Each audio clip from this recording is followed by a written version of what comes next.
ازيكم عاملين ايه؟ انا زياد وده فيديو جديد. النهارده هنتكلم عن فيلم فبراير الاسود وهجاوب معاكم على سؤال مهم: هو ليه العلم ملوش مكان عندنا؟ الفيلم بيبدا مع دكتور اسمه حسن. في اول مشهد بيسال طلابه ايه الاحساس المسيطر على الشعب المصري دلوقتي؟ ناس قالت الاحباط وناس قالت انعدام الامل، لكن حسن بيحاول يشجعهم وبيقول لهم لازم يبقى عندكم امل. وبعد كده بيقول انه رايح هو وعيلته علشان يستكشفوا رمال بلده. العيله دي مكونه من صلاح ومراته اخلاص والبنت مريم، خطيب بنته معتم وابنه وبنته. لكن اثناء الرحله يحصل عاصفه رمليه وبيلاقوا نفسهم واقعين في قلب العاصفه. الشرطه بتيجي علشان تنقذهم، لكن المفاجاه ان الشرطه جايبه عربيه واحده بس ومعاهم ناس من ذو قيمه في البلد. النتيجه بياخدوا الناس المهمين الاول وبيسيبوا حسن وعيلته في الرمال لحد لما في كلاب بتيجي تنقذهم، والشرطه مش بتسال فيهم اصلا. في وسط ما هم كانوا واقعين الشرطه لما بتسالهم انتوا مين بيتريقوا على نفسهم وبيقولوا احنا ناس بتوع ابحاث علميه.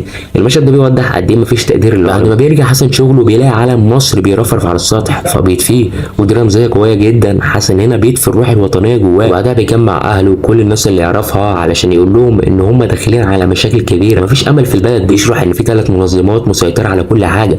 اول حاجه وهي الجهات السياديه، ودي بتنطبق على الحكومه وامن الدوله والمخابرات. تاني حاجه هي العداله، ودي بتنطبق للقضاء والنيابه والشرطه. تالت حاجه وهي الثروه، ودي بتنطبق على رجال الاعمال او اي حد عنده فلوس عموما، ودي في بعض الاحيان بتشتري المنظمتين التانيين. وبيكمل كلامه وبيقول العلماء في البلد دي ما لهمش اي قيمه، وبيطرح الحل هو الهروب بره مصر لبلاد بتقدر العلم.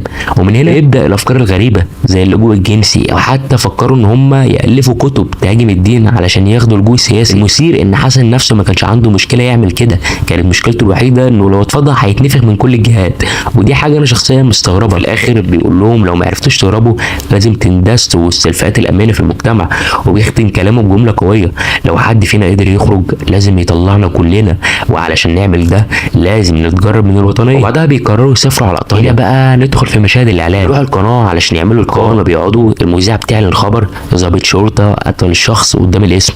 المذيعه بتعمل اتصال هاتفي مع شاهد عيان ساكن جنب الاسم، لكن بنكتشف ان الراجل ده اصلا من فريق الاعداد. يبدا كلامه بايه قرانيه وبعدين بيشهد زور لصالح الضابط. المشهد ده بيكشف حاجه مهمه: الاعلام عندنا بيغفلنا ومش بيوصلنا للحقيقه. بعدها بيروحوا لمعد البرنامج علشان يسجلوا حلقه عن عيلتهم ويوصلوها للسفير الايطالي، وبيمثلوا انهم بيعشقوا الحضاره الايطاليه لدرجه ان في حلقه قلبوا عاداتهم كلها الايطاليه بس علشان يطلعوا بره البلد، وفي الاخر بيفشلوا. وده ما بيقفش هنا. حسن بيروح لمعتمد خطيب بنته وبيقول له لازم تسيب ريم علشان تتجوز حد من الفئات الامنه. معتمد هنا كان بيمثل العلم لانه كان شخص في الاساس عالم، والغريب ان ريم نفسها مش فارق معاها خطيبها اصلا. وبعدين بيروح تاني للقناه وتشوف نفس اللعبه الاعلاميه: واحد من فريق الاعداد بيشهد زور تاني في قضيه وفاه شخص في مستشفى وبيقول ان هو مش خطا طبي. هنا بنفهم الرساله: الاعلام اداه للتزييف. ولما بيروحوا تاني لمعد القناه حسن بيقول له ان بنته ريم بتعمل بحث عن ناس ذو سياده عليا، وبعديها بيخططوا خطه علشان يوصلوا للناس دي، وبياخد رقم شخص اسمه عادل. الشخص ده قاضي، فبالنسبه لهم الموضوع هيبقى كويس. بيقرروا يعملوا خطه اللي كانت عباره عن ان ريم تنقذ عادل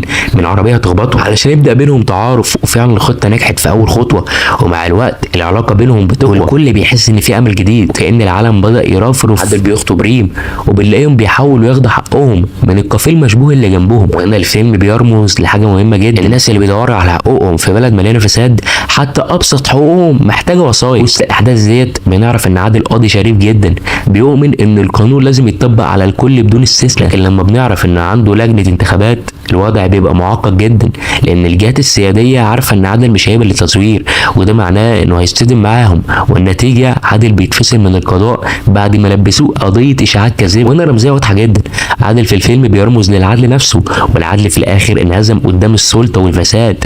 الرساله اللي المخرج عايز يوصلها: محدش بيقف قدام النظام مهما كان نضيف او مؤمن بالمبادئ. المشهد الاخير مع عادل كمان فيه دلاله قويه جدا: لما بيروح بيت حسن بعد ما اتفصل بيحصل نفس اللي حصل لمعتمد في الاول، كلهم بيقوموا وحسن بيقول له مفيش نصيب.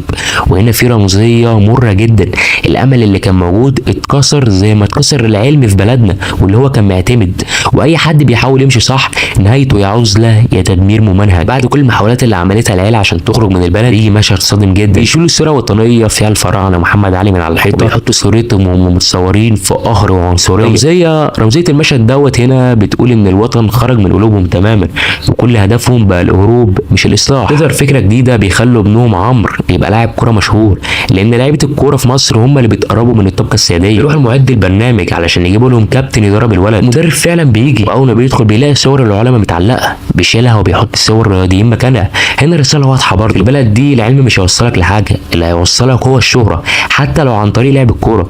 اثناء التمرين، اثناء لما الطفل بيتمرن، بنسمع جمله صادمه من لسان المدرب، وهي الرياضه مكر وخداع مش اخلاق.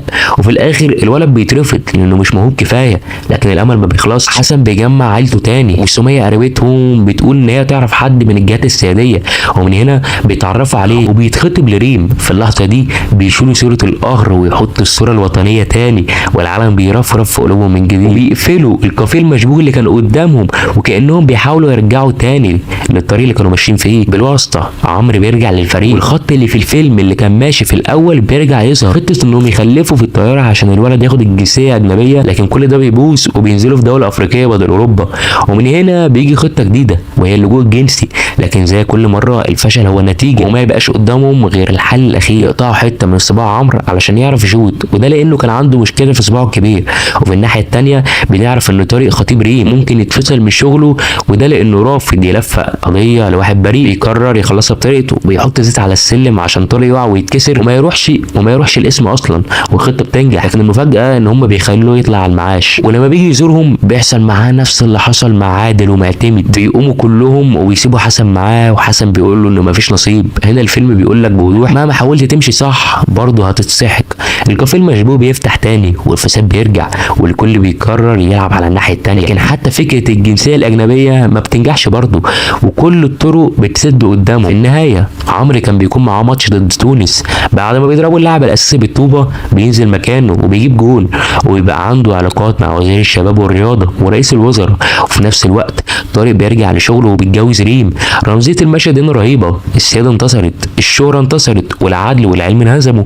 لكن المفاجاه الكبيره تيجي في الاخر، الشعب كله يثور ويعمل مظاهره ضد النظام، وحسن في اللحظه دي بيقرر ما يكملش الجوازه، وينادي على عادل ومعتمد اللي بيمثلوا العدل والعلم، وبيقول لهم تعالوا عندنا. في اخر دقيقتين من الفيلم الجمله الحاسمه بتتقال بينهم، لو في نظام محترم هيتحط العلم في المقدمه. لكن الفيلم بينتهي على ان ريم ما بتتجوزش، وبتبص لهم هما الثلاثه وبتستنى وهتشوف هل مصر هتحب نفسها وتمشي في طريق العلم، ولا هنفضل زي ما احنا.